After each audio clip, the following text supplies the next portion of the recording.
opponent from last year to this year, especially because of the fact you had a lot of contributors, not just a year ago, but this year as well, among classmen?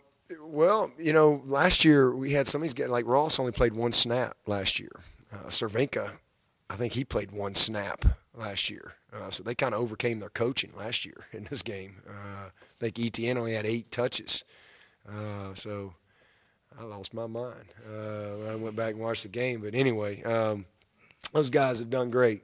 You know, I think we were young last year. That was a tough game early in the season, and you know we had played Furman. You know, played triple option, and now you go out, and it's the first time you're kind of seeing a passing attack, and we're inexperienced on the back end. And, you know, we played great up until the fourth quarter, and we just kind of got exposed. And then they made some unbelievable plays. I mean, if you really watch the game, I mean, there were some plays that were like, wow, just incredible, where we were right there. We just didn't make it, and they did.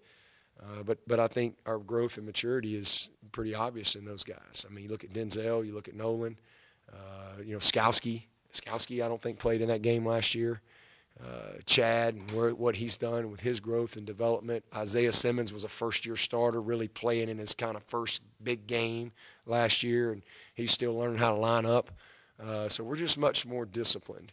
And obviously we lost Trayvon, but I tell you, that DK has and Mario, those two guys have really given us some stability over there at corner. You said you didn't notice DK last week. How much?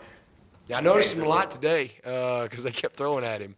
I didn't notice 8. I don't think they threw at 8 very much. But I told DK before the game. I said, and I told him last night in our meeting. I said, hey, whoever's in opposite 8, that's where the ball's going. You know, they're not dummies. They're going to challenge us. Way more than we got challenged last week. So I thought DK did a great job. I mean, he was all around as the guy. He played the ball well. He kept his poise. You know, he wasn't grabby and things like that. He played good technique. And for a guy kind of in that first time, you know, and he gets it every day in practice. So it's not like he's not challenged, but in his first big game environment to really have the ball come his way a lot, I thought he really did a heck of a job.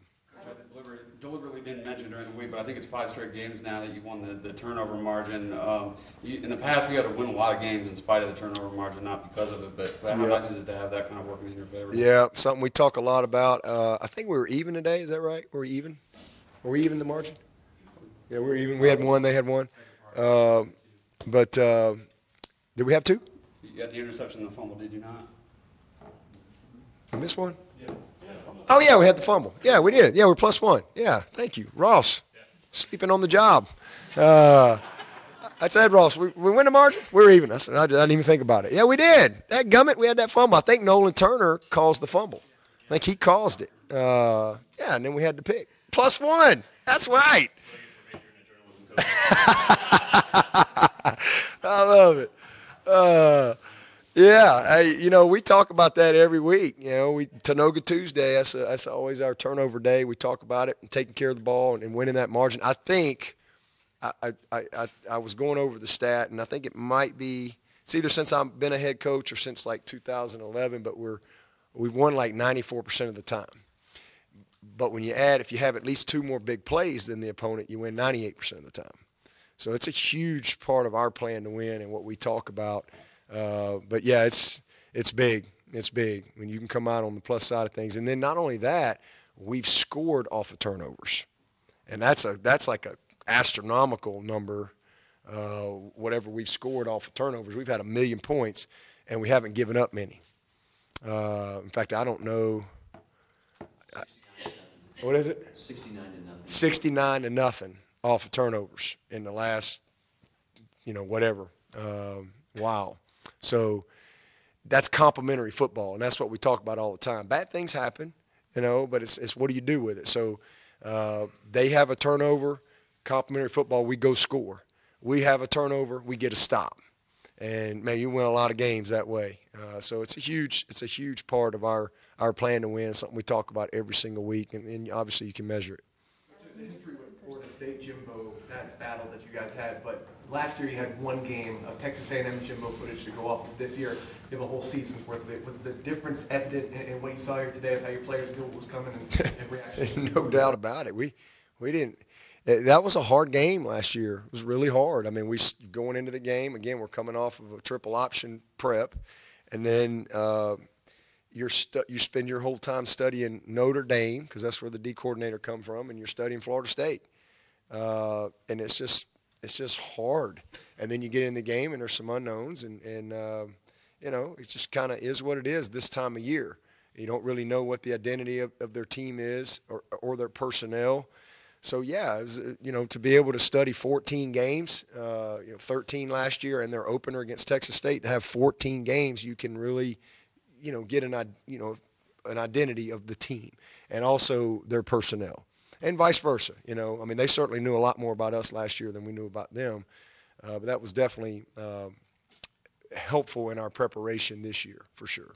Dabo, one of the wrinkles that going to that, one of the wrinkles I saw today was going back to the 4 safety look and putting Isaiah high at safety, Yep. and that really seemed to throw Mond off in his progressions. Yeah, again, that just gives us some we got a guy like Isaiah who we can do a lot of things with, whether it be coverage, whether it's run support, whether it's, you know, sacking, blitzing the quarterback. I mean, there's a lot we can do with him.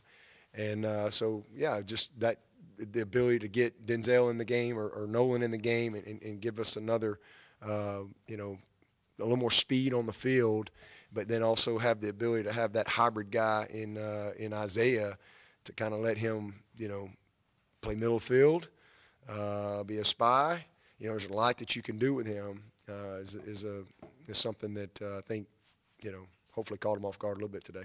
You said last week was a work in progress for this defense, but going from last week to this week, how big of a deal, how much growth did you see, I guess, today from last week compared to this week? Well, I mean, listen, like I said, we've played an ACC team and an SEC team. You know, 2 Power 5 teams to open up your season with one of the youngest teams that I've had. So I can't overstate enough how proud I am of our staff and our guys and the leadership of this team for just, you know, showing up ready and really putting the work in to prepare, and then just the effort that I've seen. I mean, the guys have played incredibly hard. You know, last week was a tough game for us too. Again, kind of similar to A&M last year. I don't know that I've ever been into a game as blind as we were last week. But to dominate the game and really play clean. I mean, we had a few mistakes and had a couple penalties, but we really played a pretty clean game and played 90 guys. And then to come back this week against a team that I think a lot of people feel like will challenge for the West in the SEC, and really control the game, especially up front. And you know, I think again it just shows the maturity of this young team. This is a very young team, but there's some maturity, and there's a very intentional focus that I like about this group that hopefully will serve us well as we continue to grow. But again, it's just 2 games. We got a long way to go, but man, there's nothing like Mo, you know, having a little momentum to grow. Perspective, just how unique it is what Tyler Davis is doing out there, a true freshman. Well, we had Dexter Lawrence, we had Christian Wilkins, so we've had some other trendsetters. He's not a trendsetter, but it is unique. You know, it's not often that you see, number one, an offensive lineman or a D tackle, you know, show up and certainly start. You know, you see some guys maybe get in there and play, but to see a guy start and really play at a high level, you know, that's, even though we've had that precedent here, that's still pretty unique. It really is. But you know, again, he's got some good guys that have paved the way for him around here. Grady Jarrett would be another one. As a freshman, was an impactful player for us. I think A&M had at least 3 false starts, and the crowd was yelling with 10 seconds left, like the game was on the line. How big a factor was the crowd today? That's the Valley. That's the Valley. Ain't nothing like it. You know, there ain't nothing like it. It's all I can say. Until you experience it, it's hard to really describe. This is a special place. It's unique. I mean, I see it all the time. You know, when the Valley's rocking, you can count on some false starts along the way and some miscommunication and things like that, some delays of game, things of that nature. So I can't thank our fans enough. It was awesome. I mean, our crowd was awesome. You know, our mindset. I mean, I don't know how hot it is, but it wasn't hot enough. You know, we wanted it hotter. It was just, and that was just the mindset of our team coming into this game. The crowd and Yep.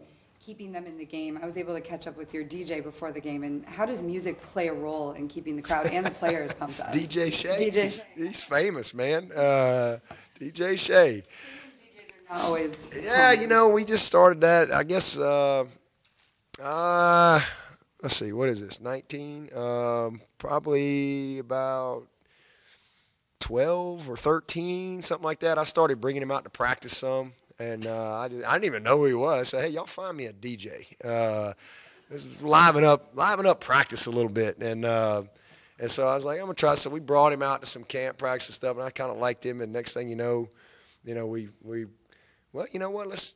Because we were playing, I walked the line, Johnny Cash, 5 times a pregame. I love some Johnny Cash, don't get me wrong. I love it. But, we need to kind of change a little bit and liven it up some. And so, we brought DJ in there, and he's done a great job. He really has. He's an awesome guy, and guys love him. And, this generation, I love music. I got 4 or 5 songs that I have to listen to every game, coming in on the bus. And, our players love music. And then we get in there in the locker room and have a lot of fun. It's fun to see them celebrate. And I like to get in there and have a little fun with them. But, music is it's a universal language. And it kind of, gets the blood flowing a little bit. You talked about having a high-profile home and home